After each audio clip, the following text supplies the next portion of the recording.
Welcome to our YouTube channel, and today we'll be showing off our Swoller coaster at PR Park.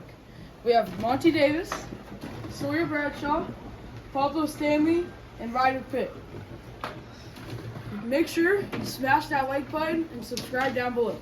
Our loop-to-loop roller coaster is awesome. As you can see at PR Park, we have protein shakes, we have restrooms, and we have tickets. We also have a lot of gym influencers like Togi.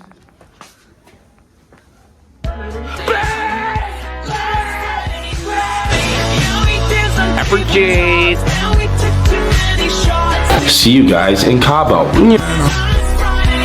When you lose money on a game, you didn't lose money, you made an investment.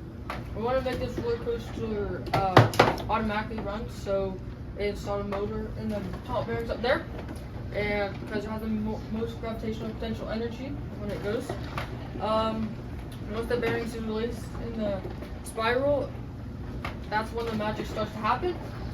Remember, the energy is not created or destroyed. It only changes from one to another. That is the first law of thermodynamics. Now that the ball bearing is in motion, there is friction acting on the ball bearing, but not enough to slow down the kinetic energy due to the slope of the rails. Then the big drop appears, and we really get to see Newton's first law of motion. This is also called the law of inertia.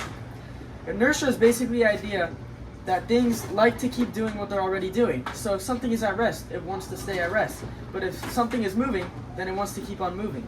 At the beginning of the loop, the ball wants to keep going in the same direction it was traveling in, so as the track bends up, the ball wants to go down. So if it had guts, it would feel heavy. At the top of the loop, when the ball is upside down, it would feel light because gravity is trying to pull it off the track, but the stronger acceleration force is pushing it onto the track. Because these two forces are pushing in unbalanced directions are nearly equal, the ball would feel weightless. Then as the loop descends, the ball would feel a rush of speed as the potential energy converts to kinetic energy again, and the ball speed picks up again. This demonstrates centripetal force. As the ball enters the loop, it has the maximum speed, or the most kinetic energy possible. Because if the ball is not moving fast enough at the top of a loop, it will fall. The top of the loop needs to be lower than the top of the initial drop because the ball only has kinetic energy equal to the potential energy. The ball movement is force inward to center, which is centripetal force. After the loop, the ball continues to convert its remaining gravitational potential energy into kinetic energy as it travels back to the beginning of the Swoller coaster ride. This project was a great learning experience. Planning and putting that into action are two completely different things. The planning was the easy part, but the actual building, applying physics learned, and making it all work was very challenging.